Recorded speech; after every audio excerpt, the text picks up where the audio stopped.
What's up, everybody? Welcome to Fairway to Heaven, only on DSM Media. This is the Northern Trust Week, the FedEx Cup playoffs. Roll into town. Super excited this week. That's Jason Sullivan, as always, and I'm Phil Stifle. This week, we got another special guest, and I seem to say that a lot. Special guest. This is another big-time guest down here. We're just going to call him Detroit Dave. I think that pretty much sums it up. At Detroit Dave 7 on Twitter.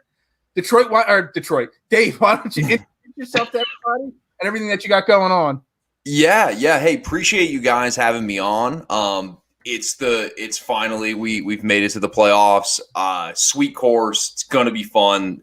One of the best fields that we've seen outside of a major championship or the Players Championship. But yeah, I'm happy to be on. Really, all I got going on is me and my guy Rob. As you guys know, we're getting a new podcast started up, the Approach Podcast, which it's going to be fantastic. It's going to be very interactive. We're going to do some fun things. So looking forward to it, man. But again, thanks for having me on. We'll have some fun. Yeah. Congratulations on the new podcast. I saw that announcement the other day. I love Rob's show. I love what you do, and seeing the two of you guys together, it's going to be must-see TV right there. Awesome, man. I appreciate it. Jason, Excited. How are you? Doing good, man. Ready for these playoffs. What do we got? A couple of weeks left till season 1 of Fairway to Heaven is over. Yeah, for sure. Yeah, I'm excited for this week. Obviously, great field, like you said, and I'm just pumped. I'm ready for it. I don't know. You said it there, Dave, and I know I heard it on Rick Run Good as well, because we're all big fans of Rick Run Good and his show. He said it's listed as the strongest field, period, ever, outside of the majors and the TPC. So that just makes this week so difficult to grade in fantasy and in betting, because you're getting some great value on bets and you're getting some really confusing prices on players this week. Yeah, 100%. Okay, so I'm going to tell you something that's funny and weird. So my name's Drew. I know that I go by Dave on Twitter. Just so I'm like, if you ask me something, I'm not like just sitting here like, who the hell is he talking to? You know what I mean? There's some. There's some funny numbers that and I'm sure you guys have dove into it as well. Some funny outright numbers, some funny DFS numbers. It's when you get this kind of field and this kind of talent, you see guys that are like we were playing 2 weeks ago that were in the 9K range or dipping down in the low 7s.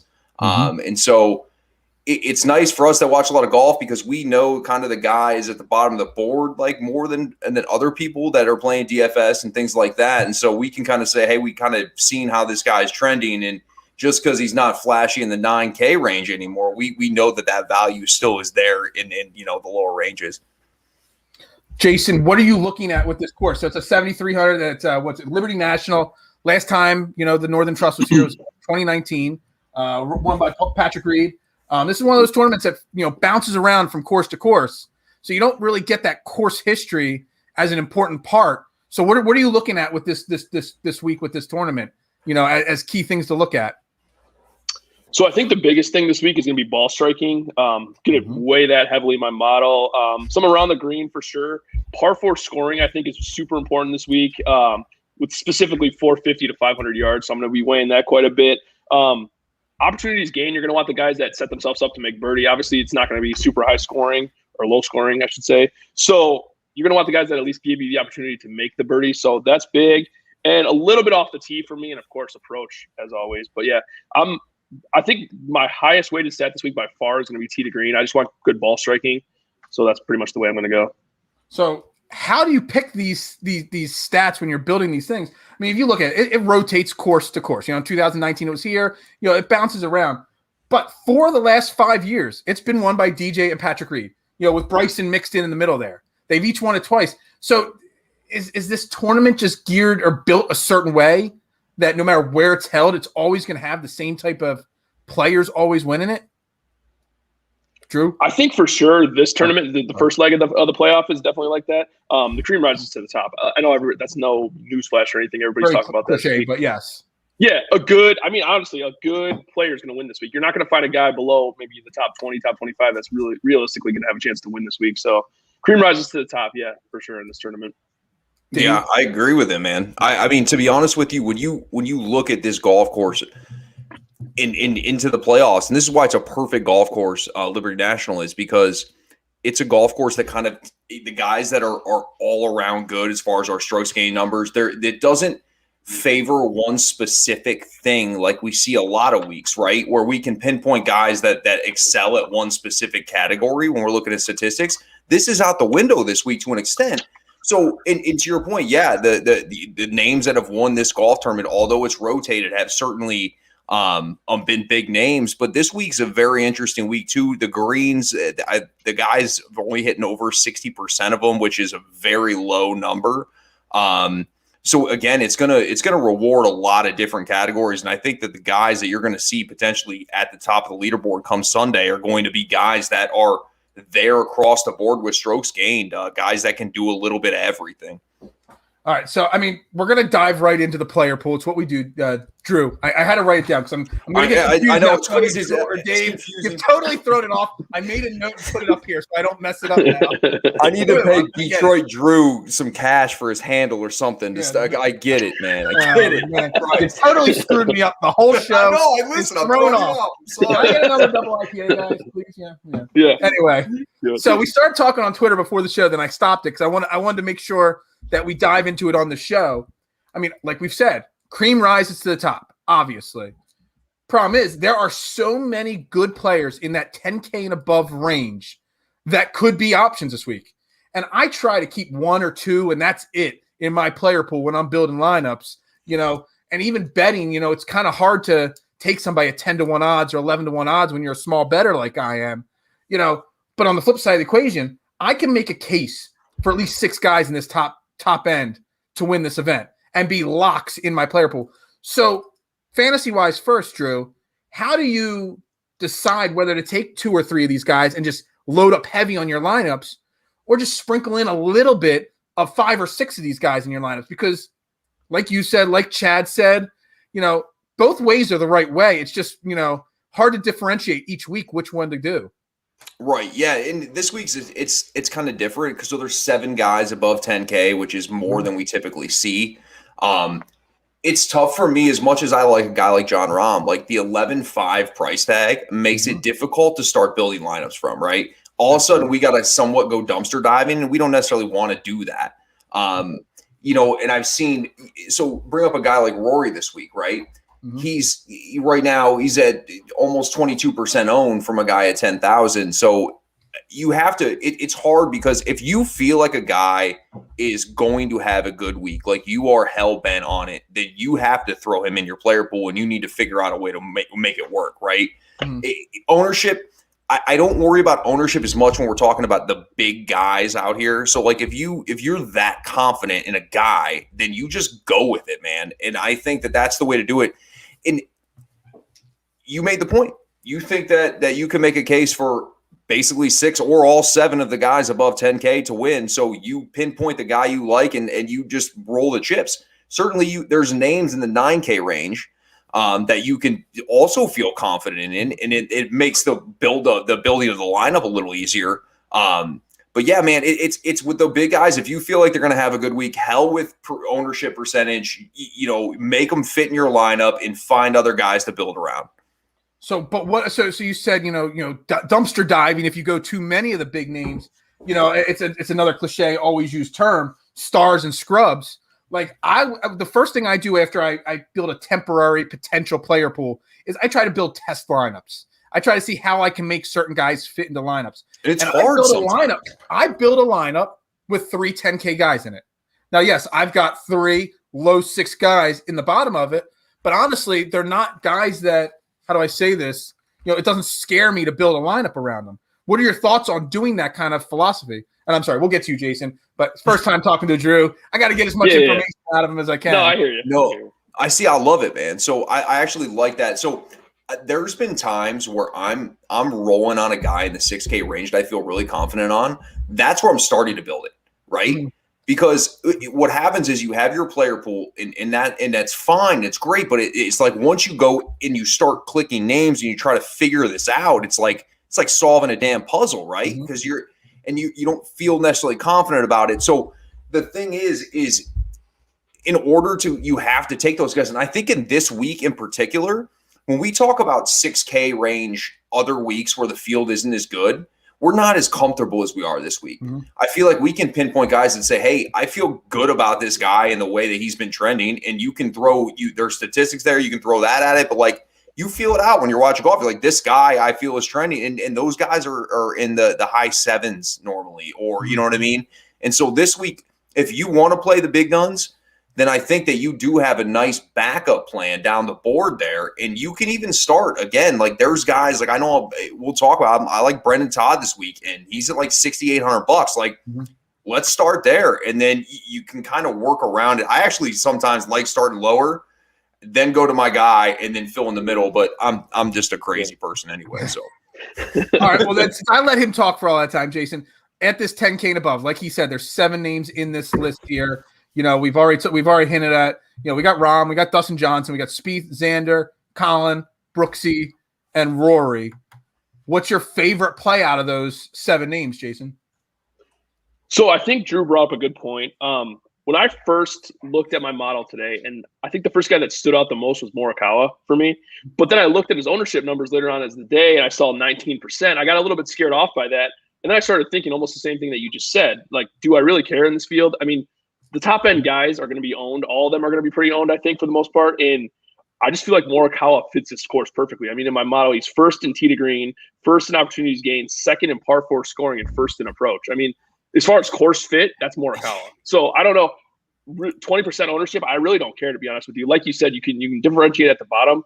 So I'm going to start with Morikawa in a lot of my lineups. And then the second guy I really like in this range is Spieth at 10-8. He's 8th tee to green, first in par 4 scoring, which I'm weighing that quite a bit this week, and 7th in approach. So obviously he's been in good form pretty much this entire year. So I really like those guys, but I think my favorite guy in this range is going to be Morikawa. What are your thoughts, Drew? Agree with those names, or is there somebody else that's jumping off your charts that you got to bet, you got to play nonstop this week? Well, I will never. To me, Morikawa. It's hard to find a golf course where I don't like Colin Morikawa. I mean, his putting's it's suspect, right? And it seems to be good as of late, but ball striking wise, I mean, he's the best iron player we've seen since like prime Tiger Woods, which is insane. So I don't ever hate Morikawa. Jordan Spieth is always a guy that I would love to play, and he's definitely going to be on my betting board. DFS purposes, I'm looking at Brooks Koepka. And for a lot of reasons, like, let me look right now. Brooks Koepka's number, as far as, and we talk about ownership, and we talked about why we can certainly go against it. But like right now, Brooks Koepka's number is 7% owned, Jesus, which is pretty incredible for a player in that range. So as far as DFS goes, I'm going to play a lot of lineups with Brooks Koepka. And yes, of course, I have questions. But if you look at the strokes gain numbers, in the last 36, he's 8th in strokes gain total, 20th in strokes gain approach. He had a top 30 here in 2019. He's played the golf course. I just think there's a lot of value with that ownership. I do expect it to go up some before end of day tomorrow, but I'm going to roll with Brooks Koepka, and I will also roll with Colin Morikawa for all the reasons he said. And bent grass is his best surface, and we're talking about a guy, if his putter's even average, right, doesn't have to be great. And small greens, Colin Morikawa seems like a perfect fit at this golf course for me as well. See, and I talked about the Stars and Scrubs lineup, and in my Stars and Scrubs lineup, I've got Spieth, Colin Morikawa, and Brooks Koepka. They're my 3 10K guys. What's but wrong, I talked before you joined the pre-show there. You know, I was talking with Jason, and Jason brought up Dustin Johnson, 11K. I know he's the second highest priced guy. He's had a hit or miss season.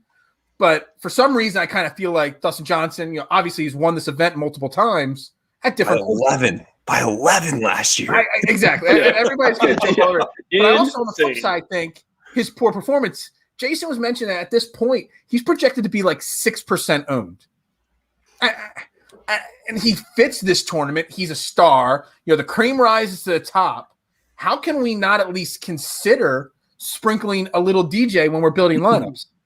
I got nothing. Listen, I got DJ can wake up and go on a tear. We've all seen it. DJ is such a he's so hard to I don't want to say he's so hard to bet, but like he's volatile as far as his game goes. Like, so weeks that we're super confident on him, he's not there, but we know he's a guy that, and I know it was a different golf course. You win by 11 on the PGA Tour. That is just destroying. Wasn't it like 30 under or something like that? Yeah, 30 under. Yeah. So we know it's there. I don't know what the record is, but that's got to be pretty damn close to the record. Yeah, we know it's there. So I'm not against that at all. I mean, you can certainly make that DJ case. Jason, thoughts on DJ? The only thing that threw me off about DJ this week a little bit was his price. I just don't feel like he should be the second highest priced guy in this field. I mean, I know I'm looking for something to not like about it, but I feel like he should be like maybe the fourth or fifth guy in the pricing, not the second guys. But like Drew just said, for all those reasons, I mean, any given week he could be the best golfer in the world and he could win by 5-6 strokes. So I don't hate that, especially at 6% ownership. If everybody else in that range is going to be 15 to 19 and he's going to be at 6. Sign me up for that. Yeah, I mean, I had him on my For Sure playlist when I first started, before I tore up my For Sure playlist and started all over again. But I realized I made an error. I wrote down DJ as 10K, not 11K. And that's why he was on my 110%, no doubt about it. I, for some reason, had him and Rory flip-flopped on my paperwork. And that was where my mistake. Now I'm oh wow. Yeah, that's where I'm confused because I had Rory at 11, DJ at 10. So now him at 11, I agree with you. I think he might be a little overpriced, but that also might be why people are staying away from him. So we'll see. But so we got that. And like you said, Drew, a lot of great names in the 9K range as well. Yeah. I mean, it's a stacked who's who in the 9K range. No, it really is. And I mean, the one guy that I don't want to say sticks out to me, but I'm going to be playing or trying to play is Justin Thomas. And we've seen the outright number on Justin Thomas was as high as 28-1 to start the week, which seems like an incredibly interesting number based off of what Justin Thomas does. He tied for 12th here in 2019. We know he's striking the ball well. He's got to get the putter going. His ball striking was fantastic in Memphis. I mean, he's also a guy that's fifth in strokes gained approach. We talked about the small greens and how difficult they are to hit. So I'm going to be playing Justin Thomas here, and I'm also going to go back to the well with Scotty Scheffler. And both these guys are going, as of right now, are under 10% owned, according to FanShare projected. So I think there's value there as well. Scotty Scheffler has been in the last 36 rounds. He's been plus in strokes gained across the board. He just is an all-around player, which I like this week. And he just shows up in big spots. He's the seventh in strokes gained total in the field. So I like Scotty Scheffler. I'll play Justin Thomas as well. Those are, again, you're at 9,300 for Scotty Scheffler. Might be a nice starting point to build a lineup if you want to go with kind of like that 9 to 7 range and kind of just go with those guys in the middle, because there's value there, certainly, if you can find a guy that's somewhat low owned. Hey, thanks for checking in. Much appreciate the comments here. You know, my earlier golf work was making money, not the current golf work. I'm hoping this week Drew brings me some better information this week. Jason, where are you going in this 9K range? Do you agree, Scotty, JT, or do you got other names? No, I like those two guys. JT really stands out for me in this field a lot. I actually thought his ownership would be projected a lot higher. I think I just saw 11%. So that's not terrible. I feel like he's a good fit for this field. He's obviously a good price. Anytime you get JT under 10, I automatically look to that to want to play it. Another guy that's really interesting in this range to me is Bryson, actually. T8 at the St. Jude. I just feel like, I'm never really Team Bryson, but I feel like don't be jumping on the Team Bryson bandwagon, okay? Just because I've been talking about him. I just feel like this course is a course that potentially he could tear up. So he's really good in par 4 scoring, especially 450 to 500. Obviously, we know he's good off the tee. He hasn't been awesome, as we know, lately, but I just feel like, especially if he's lower owned, I think he could be a guy that could win you a GPP this week. So I like him a lot this week. Yeah, I love Scheffler. JT, I was a little on the fence. You both are convincing me to whatever to be on the dark there. side, man. Come on over. Yeah, you're great. he just kind of, I don't know. He rubs me the wrong way. Bryson, Jason knows I am Mr. Captain of Team Bryson. I'm always. So wait, you're a Bryson guy. Jason's a Brooksy guy. Brooks guy, yeah. I mean, I don't let that affect. That's great. I don't let that affect my betting. But on the flip side of the equation, I do love to play Bryson when he's not in the 10K range, because when you're getting him at 9,600, I think that's great. And again, do you think they're gonna heckle the shit out of him? And absolutely. those New Yorkers are ruthless, though, man. If you ever been to an event in New York, they're going to be tearing into him. I can't. It'll be interesting. He'll be kicking people out left and right. I hope this is the week I finally get my wish of a 3rd round pairing or 4th round pairing of Brooks and Bryson together. I've been begging to see that. I will call out of work and I will sit in front of my TV for the entire round and not move. I like how you say call out of work like you don't own the restaurant. I know.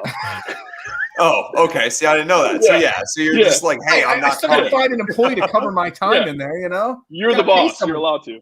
Yeah. Hey, I want to ask you guys, somebody I think is interesting in this range that I wanted to ask you guys about is Hideki. What do you guys thoughts on Hideki? You didn't let me get I went on a Bryson thing. I was gonna say Hideki is a sneaky play, I think, at 9K, because he might be an awful putter. But the one surface he putts average on is bent greens, which happens to be this course. And at 9K, and I think he's got fairly low ownership projections this week. You know, I think Hideki is a really solid play. Yeah, fan share showing 5%. I think that's even better than I read 7% somewhere. So I'm writing down 5% and locking it in. And we all know these are kind of a toss up in the air based off of what site you're looking at. But I think fan share does a good job. But anyway, Hideki is interesting. You're right. Bend is his best surface. It's crazy to look at the Bermuda numbers for Hideki. He is terrible. It's not Bermuda. I know. But you're looking at it, you're like, geez, he's like 100. Anyway. Hideki, I mean, he's been playing well, right? He had an opportunity to take home a medal when we were over in in Tokyo, and a guy that is going to strike it well, hit a lot of greens. He's probably going to have is throwing his club with his hand off of it when he hits it to 5 feet, because that's what Hideki does. But yeah, with that ownership, it makes it a very and I haven't heard anybody talking about Hideki, and that's a good thing, because even this community that we're in, there's things that drive up projection numbers. You know what I mean? And so, listen, sneak under the radar, get you some Hideki, and just hope that he doesn't putt like a toddler. Even if he putts like a middle schooler, he's going to be great. I putt, he's going to be great this week. What are your thoughts, Jason? You brought him up. I kind of think the same thing. I feel like if his ownership is 5%, he's a must play. I saw 9%, and I thought he was a must play at 9%. So 5% for sure to me. I mean, I saw 7. He saw 5. You say 9. Let's call it 7 in the middle, and we'll call it 7, and just be happy with that. There. I mean, he's such a good ball striker, and I feel like obviously we know he can't putt at all. Hideki's just different. Ever since he won the Masters, I just feel like he has a different swag to him, and I really like it. And if he's going to be 5% owned, I'm going to play him a lot this week. Absolutely. All right. So that's a 9K. We actually have a lot of agreements in that top area there. The 8K to me is the hardest range, because I look at it, I look at the stars, and then I look at the scrubs this week. The 8K range, I only put 4 names down as even maybes, and only starred 1 as a potential play this week. But you got Webb Simpson, Harris English, Paul Casey, Reed, who's won this event twice, Smith, Scott, Connors, Finau. I want to know who the star is, man. Tell us who the hell the star is. No, I'm going to save it. I want to know. It's written down, so you can't. All right. Fair enough. All right. I got to see if you can guess the 1-starred name in this range. You get first guess then. I get first guess in this range. That I starred, not who you like, because I'm an idiot. No. So I think it's between 2 guys. Okay. Damn, maybe it's not. I'm going to pick 2 guys. Okay. Tell me one of Paul Casey and Patrick Reed. No, I mean, Patrick Reed's on my maybe list because I love I love all the assholes, but he's not the star guy, and it's not Casey either. Is it Harris English?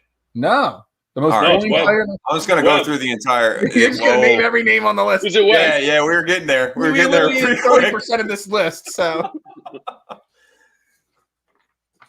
All right. Do you want me to go? I thought he was going to get it. Adam Scott is the one that I think is the best play out of them. I mean, I know a lot of people are down on him, but you know what? I think he fits the course really well. He's sneakily having a better season than people think. And I don't know what his ownership percentage are going to be, but I think at 8,400, right in the middle there, I think he's a guy that, in my models that I built, he ranks pretty high in them. So he's a good on approach. Ball striking. Yeah, coming off great form. I can't hate the Adam Scott. And to be honest with you, his putting numbers are better than you think. Sorry, I put you on the spot there to give us your damn star player.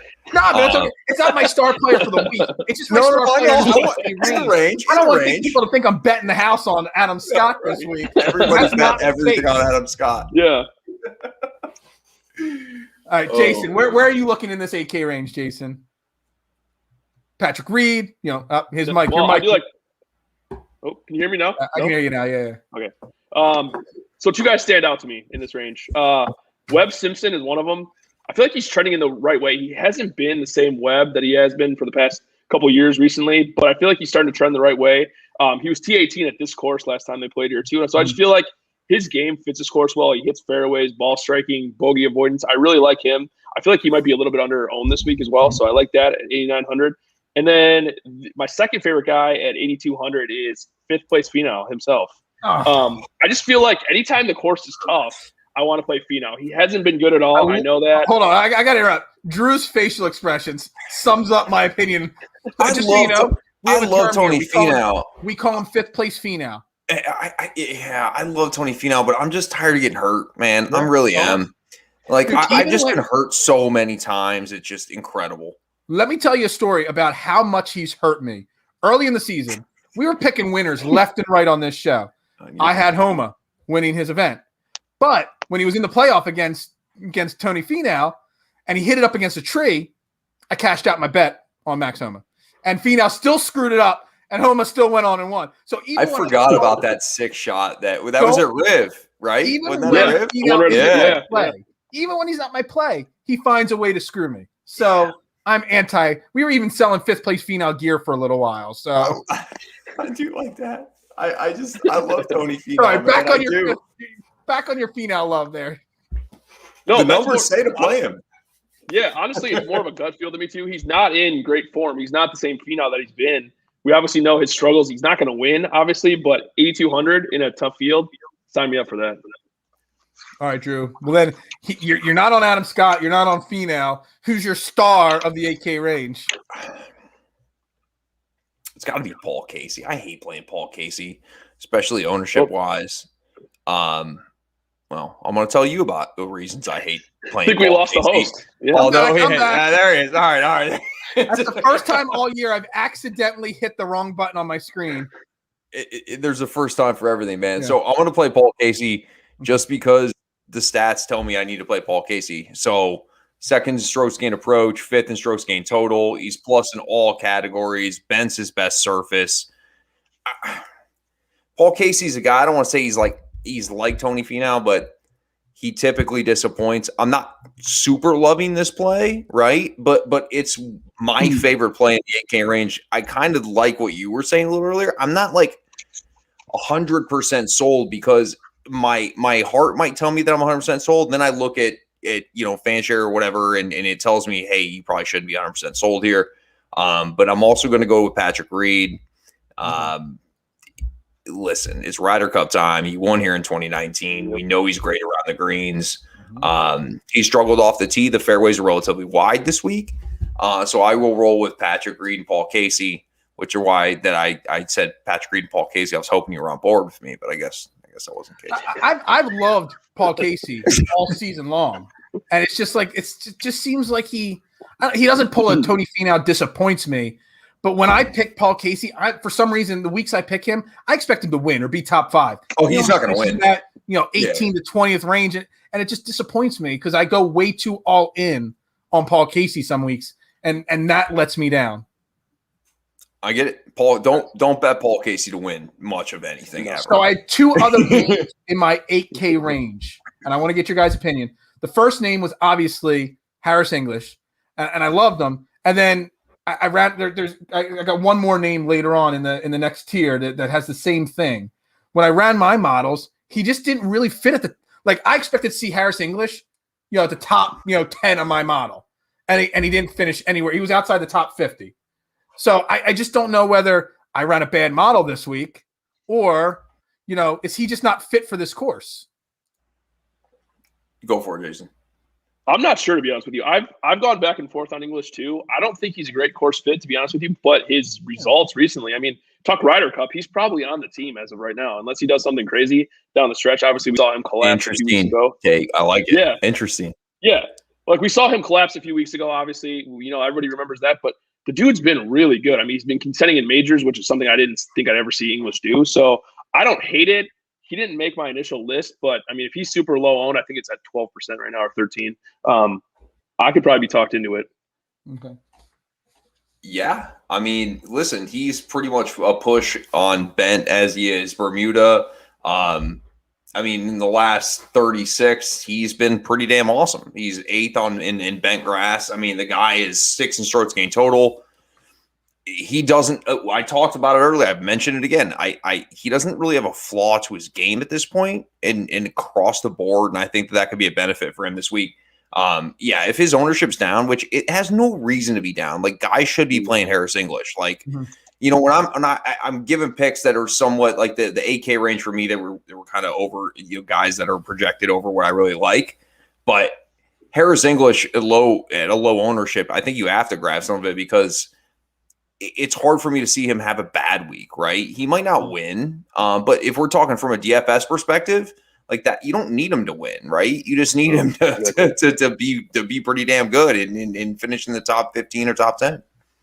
You know what I think the biggest point on him is he has winning upside. He might not win. I don't think he's going to win in a field like this, but we've seen him contend in majors this year, so he can win. He can be in the top 5 easily. So yeah, I don't mind it at all. I think maybe if his price was a little lower, I might feel differently about him. I feel in this deep of a field, maybe he should be a little lower than 8,800. I don't know. Maybe that the price is based off of his recent, but I don't know.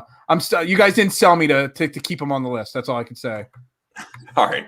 He was your guy on your list. Yeah, you brought him on the maybe list. What do you mean? This list is a maybe list. I don't make my for sure I didn't know if that was the must play list or the maybe. There's too many damn lists, dude. No. I only have one list. It's a maybe list till I'm done my show. I do my research. I talk to you. I talk to Jason. And then I make the for sure list.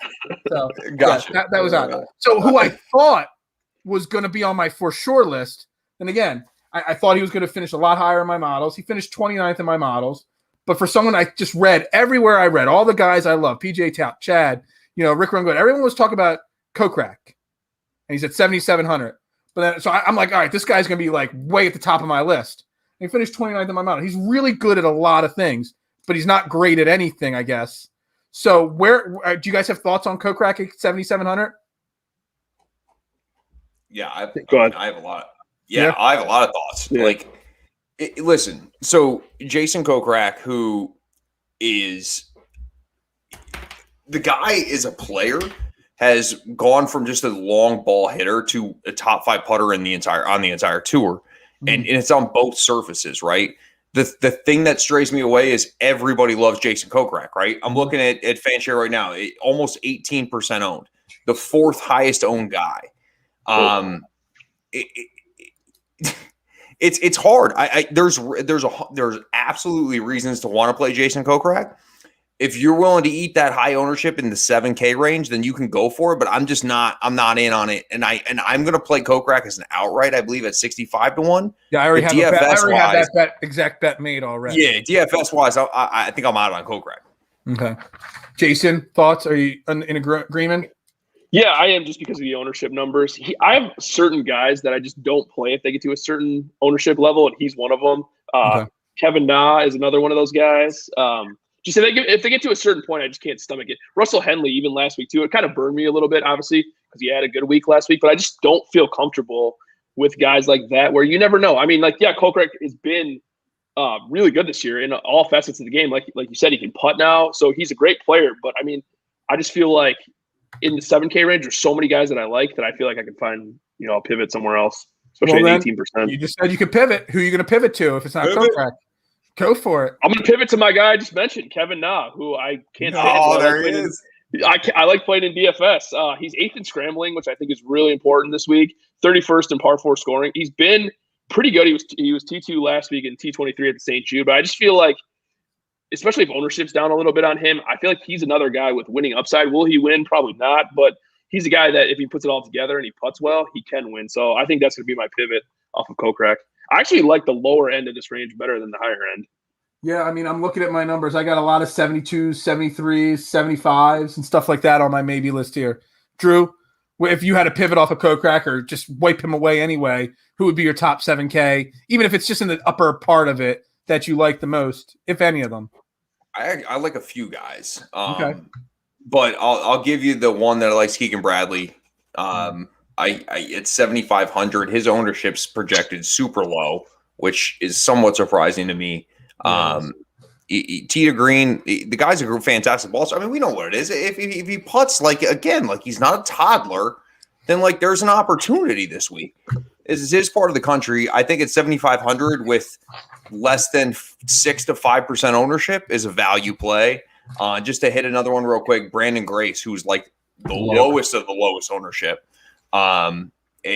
You look at he's 13 strokes gained total, fourth in strokes gained around the greens, which there's going to be greens missed this week. They're super small. We talked about it. Not great on bent grass, but he did have a second last week. And then I'll just throw another name out real quick at 7,000. Seamus Power. I don't need to get into his stats are off the. I mean, they're good. He got himself a win at 7K. That's some value to me. No, I love Power. I had Gracie was as a very high end name as well. Wait, what else do you got there, Jason? Other names in this 7K range, even the lower K or 7K range? So the other guy that is very interesting, actually, there's two more that are very interesting in this range. Streelman is one at 7,400. He has just been so good this year. I mean, He looks like a different golfer than he used to be. T7 last week, T19 at the Open. He's doing it at hard courses. Seems like he's doing it at easier courses now too.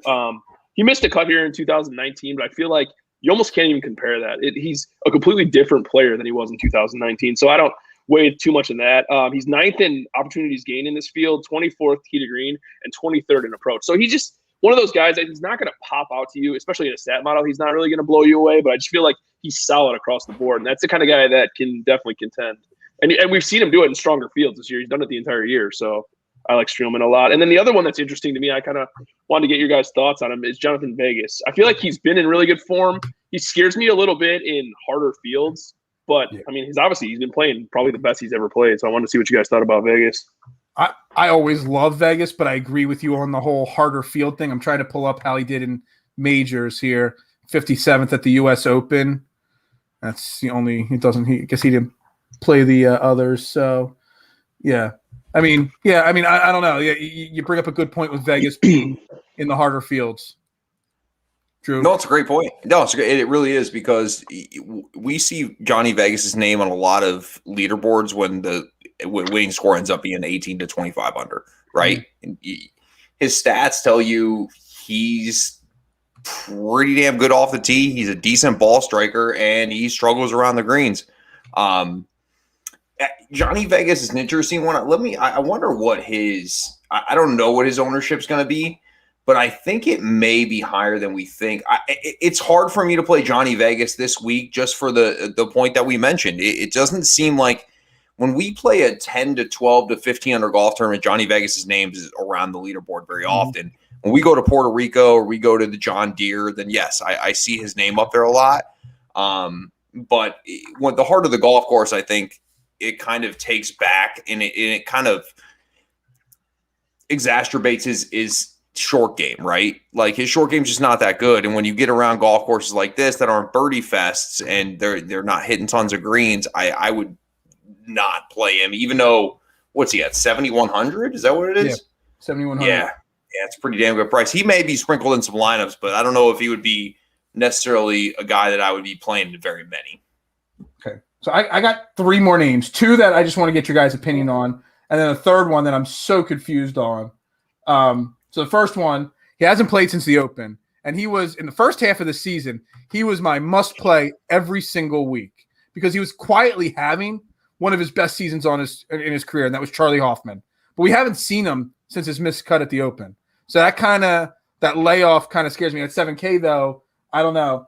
And the other name that I like that again, quietly having a great for his price, a really solid second half of the season is Cameron Tringali. So I don't know if you guys have any thoughts on either of those guys. You like them, you don't like them. Tringali and Hoffman. Yeah, I'll go real quick. I love Tringali. Okay. Tringali's been under the radar, sneaky good. Absolutely. And his stats say so. Charlie Hoffman, I can't get on board with Charlie Hoffman. Okay. And if you want to play first round leader Charlie Hoffman, that might be a solid bet. Yes. But I've hit him second. I bet him first round leader when he's finished in second place before. Oh, see, and he's a dick for that. I hate him for that. Absolutely. Yeah. But yeah, so Charlie Hoffman, there's nothing that his numbers don't scream play me at all. And I'm just looking in the last 36, it hasn't been good. Really, it's surprising because Charlie Hoffman, he's had a decent season, but I feel very comfortable playing Cameron Tringali, and I would fade Charlie Hoffman. Jason? Yeah, it's the same for me. Tringali, I was actually hoping would be super low on this week. I'm seeing 10%.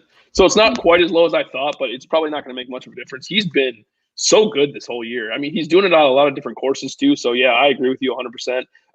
Hoffman actually popped up a little bit in my model, so I went back and looked. He's not been nearly as good since that stretch that he was earlier in the year. So yeah, it's a no on Hoffman for me, and I think Tringali is a definite yes for me. All right, I got one more name. A name that, to me, I mean, he's got a 7th, he's got an 11th, he's got a 5th place this year on tour. So a guy that's like a top 10, 12 machine half the time, then half the time he misses the cut. And that's Gary Woodland. He popped up on some of the models I've read, some of the articles I read, but I just can't get behind a guy that's missed that many cuts. Why are some other people really high on him, and should we be high on him? I'll go. Go. Knock yourself out. You're the guest. Listen, we always let the guests go first. Yeah, sorry. Gary Woodland got sick, man. He lost a lot of weight. Gary Woodland, again, U.S. Open championship at Pebble Beach. His game is starting to round into form. The reason I think that people are on to him is you look at the statistics and they're not there, right? They haven't been there. They've been bad. But when you start honing it down closer and closer to the form that he's been in, I think he's a decent play. I was on him last week. It was a week too early potentially, but I do see a lot of promise in Gary Woodland. I think that the overall ownership will be low as well. So Gary Woodland's a name that I don't hate at all. And again, I think that a lot of the things that people see and people think of and look at are a guy that got sick, lost a bunch of weight. I think he lost like 30 pounds. And as a golfer, like, you add 30 or subtract 30, things are different, right? Yeah. As far as even in life. And so I would love to lose 30 pounds. But yeah, I like Gary Woodland. I think it's a sneaky pick. And I think, again, the ownership will be relatively low. Yeah. Do you agree with that? You know, I do. He also had that hip injury, I believe. So didn't he have like a torn labrum in his hip or something? Like that's a pretty significant injury, especially for a golfer. I mean, yeah, I don't mind it at all, too. Same as you, I played him a lot last week, and it burned me a little bit. But he's a guy with huge upside, and that's what we want in GPPs, around the 7K range. I mean, if he's got winning upside, which he does when he's in form, I think that's a decent play in GPPs. Not a ton, I don't think, but maybe a sprinkle for me. Okay. All right. So let's just really quickly, rapid fire, go through the 6K range. Again, I'm hoping some of the names you guys shout out are in my list because, again, I'm going stars and scrubs this week. Drew, as the guest, give me like 2 or 3 names that you're really honing in on this 6K range. If you're going to go stars and scrubs, I got 2 real quick. Brian Stewart, right? He started out well last week. He's been 9th in strokes gained total. So here's what I like to do with my 6K guys, just to give you guys a little idea. So I like to hone in like where you normally go 24, 36 rounds. I like to go to 8 rounds because I want to see the form down here more than I do anything else. Okay. So for me, I did the last 8 rounds. Brian Stewart's been 9th in strokes gained total. He's a fantastic putter. His last 4 starts, 15th, 6th, 15th, 8th. Pretty damn good in the 6K range. I'll roll with it. Yep. Brendan Todd, 5% projected ownership, 21st in strokes gained tee to green, 11 strokes gained around the green. His best surface is putting on bent grass. He had a 10th last week at the Wyndham. He's a guy that's going to be very low owned, because outside of the 10th last week, he had missed 3 straight cuts. But I do see the game coming around a little bit. Those are the 2 guys I like in 6K. Jason? Sleeper of the week this week, Adam Hadwin. His last 2 events, he's been a T10 and a T6. Obviously, weak field events, not the same thing at all. But he's one of those guys that when he gets it rolling, he really gets it rolling a lot. Quite literally, he's a really good putter. So I like him as a sneaky play this week. And then the other guy is Sepp Straka. He was a must play for me a lot of this year, and he kind of went through a little bit of a slump in the summer. But I feel like he's coming out of it a little bit. Last week he was 15th. He's got the game, I think, not to contend, but I could see, a T20, T30, somewhere in that range. So I like him, especially at 6,400. Opens up a lot of flexibility in your lineup for sure. Okay. All right. So the first two names I like in the 6K range are two names that everybody's going to be off of, I think, because one missed the cut last week after having a good run. And the other one missed the cut last week and also had a withdrawal a few weeks ago because of his, father being sick. And that's Schenk and Lebioda. But both guys were playing really well before last week. So I kind of like both Schenk and Lebioda. And the other name, I wanted to bring up his information on DraftKings here before I mention it. Hang on 1 second for me here. All right. So he's not going to win. But again, stars and scrubs. That's the theme for me this week. You're going to need somebody super, super cheap.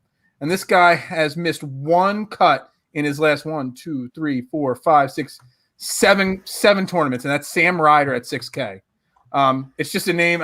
When you're in the 6K range, low 6K range, my rule of thumb is the less cuts missed, the better likelihood of hanging around. And again, we didn't even talk about top 65, top 70 out of the 124 person field are making the cut this weekend.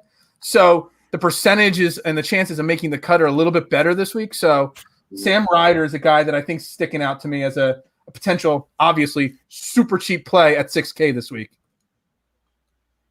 I'm in on Sam Ryder. Yeah, I mean, listen, if you're diving down to 6K, Sam Ryder's stats aren't great, but let's roll, man. You said stars and scrubs, dude. That means some scrubs. He means it, right? Yeah, I mean, so I don't typically do that, diving, man. But this week I kind of feel like I have to. No, Sam Ryder's the biggest name down there. I mean, it's crazy that Tyler McCumber, who was right by the lead last week, is also at 6K. Mm-hmm. And Hudson Swafford, there's actually I haven't even looked in the six class. Nobody ever looked at 6K. There's some dudes, man. I mean, I don't remember what was the dude I had a couple weeks ago, or like a month ago. There's a Austin 6K. Eckler. Austin Eckler. He was my man in the 6K range. It wasn't. It was like Eckert or something, but yeah. I don't even know his name. He was my man at 6K for like 2 weeks in a row, and he made the cut both weeks. So I loved him. All right. So as we do every week, real quick, we're going to pick a lineup. We're each going to pick a lineup live on the air. We're all going to enter it. Last week, we got somebody saying they like Wise, Adam Wise. Do we like Wise this week, guys? Wise is interesting because the strokes gained aren't there as far as on the greens. He is good tee to green. I mean, he's gaining strokes tee to green, off the tee. Approach numbers are a push. Aaron Wise is a guy that I would like first round leader on Aaron Wise, but I don't expect a guy like Aaron Wise to put 4 rounds together. If he does, so be it. But it's been very few and far between that he has, even in his win, which was very impressive. He just it's just fluctuated. It's kind of been a roller coaster. It's a tough bet. If you like Wise though, get on it this week. If that's your guy, roll with it, man. There's tons of value there because Michael might be the only guy on Aaron Wise. So let's do it, man. I got so frustrated last week. I looked at the ownership percentages of the leaderboard after Thursday or Friday, and so many of those guys were 0.6%, 1%, 1.1. There were so many guys that no one had last week that were contending in the first couple rounds. You got to zig when people zag, but the leaderboard always catches up to itself, right? The cream always right. This thing isn't done in one day, right? Charlie Hoffman, we mentioned earlier, is a great first round leader guy, right? Yeah, this is a 4-day tournament, 72 holes. You'll see the guys start to work their way up the leaderboard. Absolutely. They know they can't win it on Thursday, Friday. They get into contention on Saturday, and then they roll the dice, see what happens. A lot of the best players, I mean, think of how many times did you see Tiger or like guys go wire to wire? It doesn't happen. Like Tiger, like when Tiger had the lead come Sunday, then he won, but you just don't see it's some guys on tour know how to just continue to stay around, hang around, and then come Sunday, the nerves hit. These guys know how to win, and they just start to work their way up the leaderboard. All right. So again, Rob your new partner of your podcast, smoked us last week in our joint little contest. I mean, literally. I mean, I think he only had 3 out of 6, but he still smoked us because that's how bad last week was. Yeah. So we'll see if the guests can keep up the trend and go 2 in a row. Outside of that, Jason's won every other contest. I have yet to win one of these. Dude, you gotta at least catch a heater one of these weeks, man. Well, how many weeks have you guys been doing this? Well, this version of it, yes, like 6-7 weeks. We were doing it. You're due, bro. This is your week, man. Well, this is it. But you're the guest, so you get to pick your lineup live on the air first. Jason takes the notes and writes it down. So who's your lineup? No. Not write it down. I enter it into a lineup. Oh, you enter. No so not only does he do this as a competition against us, he enters our lineups in one of his contests as well. He has that much faith in my 1 to 6 last week. Man, I'm going to win you so much money. It's the amount of money, Jason, you're enter about to win. In the millionaire maker, his lineup. All right. I'll send you 20. Hey, don't worry. I'll send you 20%. Oh, I appreciate that. Thanks. I do. Hey, I'm hosting the show. I get like 2%. Yeah. Right. Yeah. We'll negotiate your percentage down the line. Yeah, I'm going to take Brooks Koepka at 10,200. Okay. Is this on? Okay, this is on DraftKings. All right, cool. Yeah, we're going DraftKings. Yeah. All right. I will also take Scotty Scheffler at 9,300. Gotcha. These two guys are both projected under 10% ownership at this point, which I like. Mm-hmm. I'm going to go to the chalky guy, which is Paul Casey at 8,700. I was taking some notes here.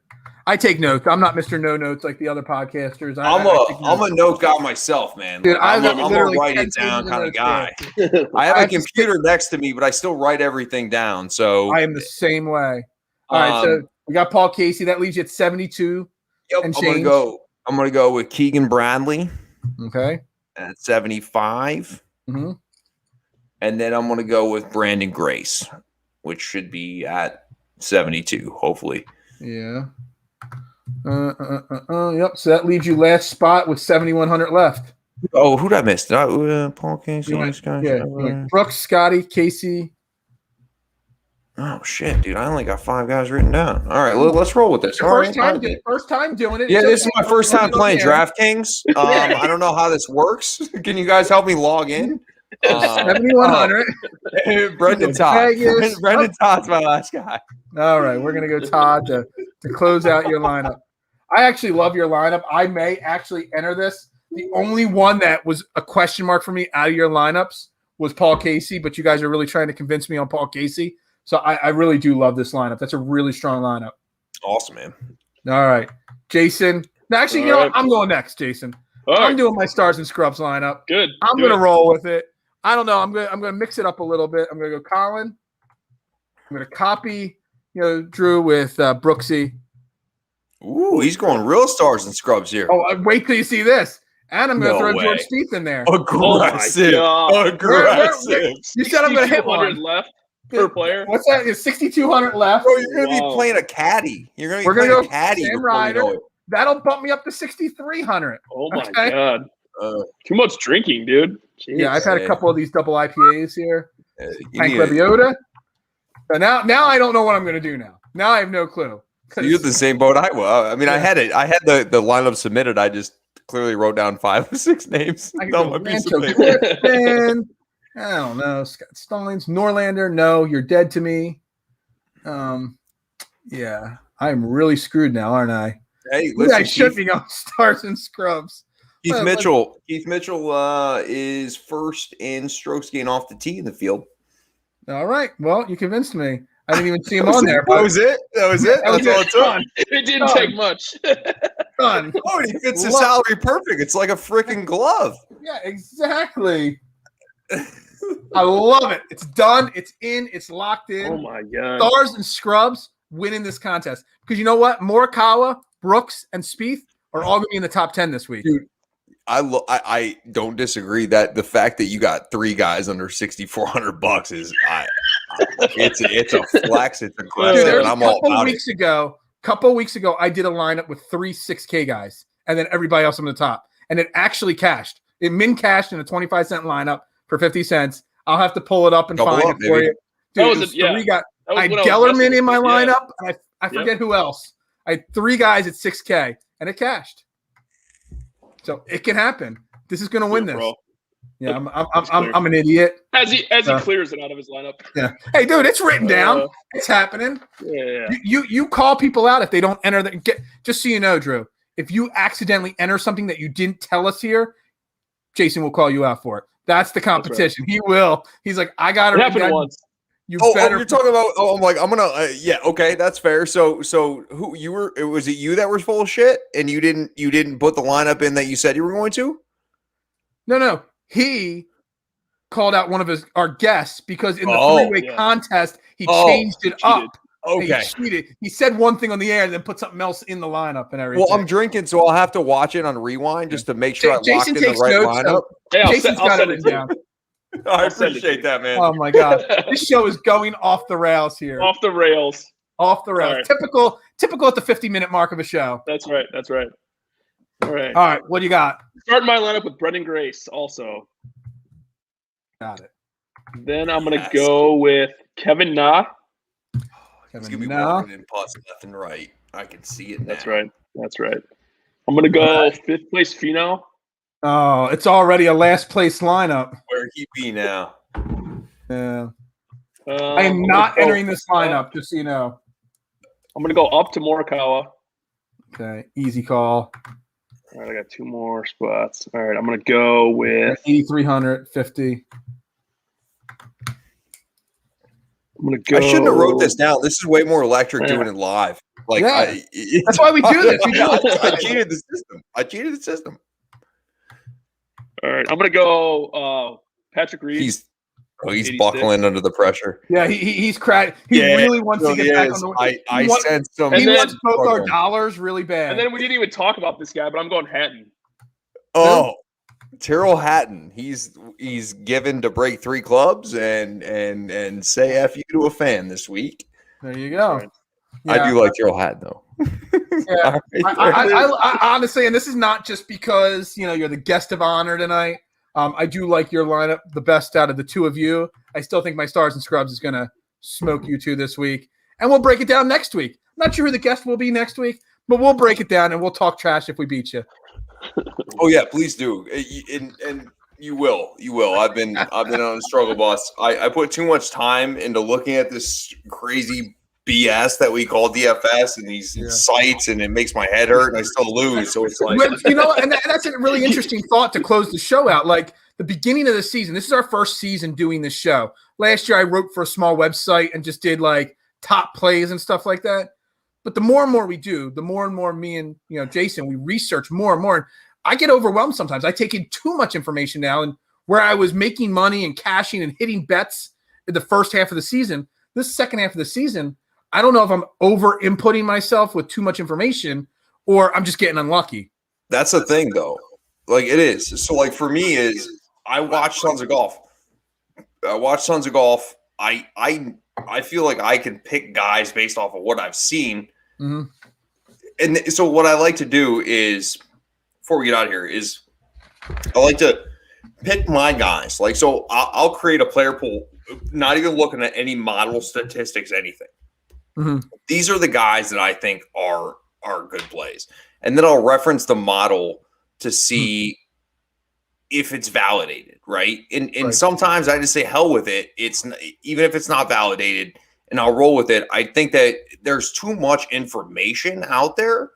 And we talk about ownership projections and all this stuff. It's like it's golf. Like who you think's going to play good? Right? Like anybody can throw you any statistical analysis on any golfer and really make you feel good. Like the world that we live in, the DFS community is the best. But like people will make you feel like, okay, hey, like I've seen Rory all week long. Like I should get on Rory. But I'm like, I don't want to be on Rory. Right. And it might burn, but that's fine. But like I'm not going to dive into that. You have to like pick what you think from your heart.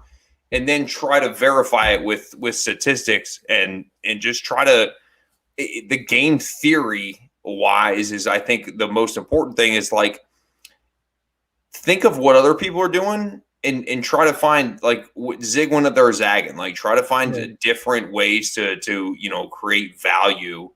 And that's what I try to do DFS wise. It's been successful for me. I mean, except the last couple of weeks, but you think that, like, if you're doing it the right way and you just feel it from the heart, you pick your players and we just go from there, and then you use the statistical stuff to back you up. But dude, statistics aren't anything, right? They play golf, right? Like the shit, like, again, Colin Morikawa's a terrible putter. Well, the guy just continues to win major championships and wins big golf tournaments. So like it's the numbers help you. But at the end of the day, like, just because 100 people are on this guy, like, doesn't mean you have to be on this guy, because this is super hard to predict and super hard to pick outrights and things like that. So you just got to go with your gut and just roll with it. Yeah, I agree. I hate analytics like in baseball and in other sports. But yet for some reason the last 6-8 weeks, I've just gone way too into the analytics way too much. So I really should just, you got to blend it, man. Absolutely. Because there's definitely like good things with the analytics. Like, I'll sit here and say, oh, hey, he's his second in strokes gained bunny. Well, Duke could wake up and slept like shit and drank too much, and he's not second in strokes gained bunny anymore. And he's all of a sudden in 90th. And it's just the way, this is the way that things are. Like, it's tough to predict, but I think that we have to like use the data and the gut and try to like blend it together and go from there. All right, real quick before we get out of here and wrap this show up, I know you already said you bet Kokrak 65-1. You got any other types of outright bets, first round bets? Anything you want to share with the viewers? I just did some outrights. So I got Spieth at 16-1, Patrick Reed at 40-1, the Kokrak bet. Also Brooks at 22-1, and then my long shot will be Keegan at 130-1. Okay. Jason, do you have any bets made yet, or are you still waiting? No, I have 4 that are actually made. They're all outrights too. I have Spieth. I didn't get Spieth at 16-1. Unfortunately, I got him at 12-1. That's why I kind of stopped. I didn't make that bet yet because I was hoping maybe it. Yeah. Yesterday you got 16. Today you got 12. Yeah, maybe it'll go back to 16 by Thursday morning. Exactly. I also took Bryson at 25-1, Cantlay at 30-1, and Hatton at 55-1. So nothing too crazy this week in terms of odds, but Cantlay's got Joey LaCava on the bag this week. Tiger's caddy. Yeah, love to see it. I only have 2 outright bets. I got Kokrak 65-1, and I threw. You know what? I mean, like I said, one thing made me fall in love with Woodland this week, and I bet him 150-1, Gary Woodland, because again, he's just a guy that could just jump out of nowhere. I did make. I haven't done a first round leader bet in ages because I've been burned with picking too many second place first rounders. But I went back to it this week. I did Woodland at 110-1.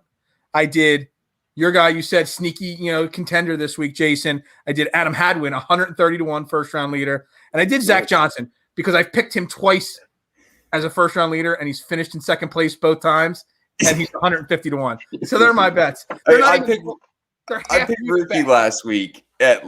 Ricky first round leader. The dude shot like 3 over. So I don't have any first round leaders this week. Yeah. I made an ass of myself last week, so I'm just gonna made an ass of myself like 100 weeks in a row doing that. So I haven't done it in a while, so I had to throw some fun out there this week.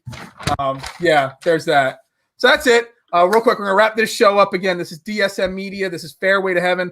Real quick, Detroit Dave 7 on Twitter. Got a new show coming out with our friend Rob. You want to plug that show? When's it start, and where they're going to be able to find that? Yeah, so Mondays at 7:30, the show's going to be sponsored by Fanshare Sports, which is fantastic. I'm very excited about that. Awesome. So yeah, it's going to be a lot of fun. Rob, as you guys know, Rob is like I have a lot of respect for Rob. I think he's awesome. He's just very thoughtful and does an amazing job at what he does and makes money. So I'm the one that feels like the one out of the room with Rob, and hopefully we do a good job, but I think we'll both have a good time. And again, it's the DFS community in general. Like, I've met bad people, right? Like people hop on people's shows. Like, we're all trying to build everybody up, and we want to just try to make it like that, to try to involve as many people as possible, have a good time. Maybe do a spaces here where we can, have people call on, and we're just gonna have a good time. We want to think everybody's thoughts because we're all helping each other here, and that's what I think is cool about the DFS community. So I'm super excited and super thankful to Rob and Fanshare, and ready to get rolling next Monday. You have 2 listeners. There's 2 people that'll be watching that show. I appreciate that, guys. So much appreciated. Thank you for coming on again. For Jason Sullivan, Phil Stiefel, again, Fairway to Heaven on DSM Media. Hope everybody enjoyed the show. We'll see you next week, and peace out.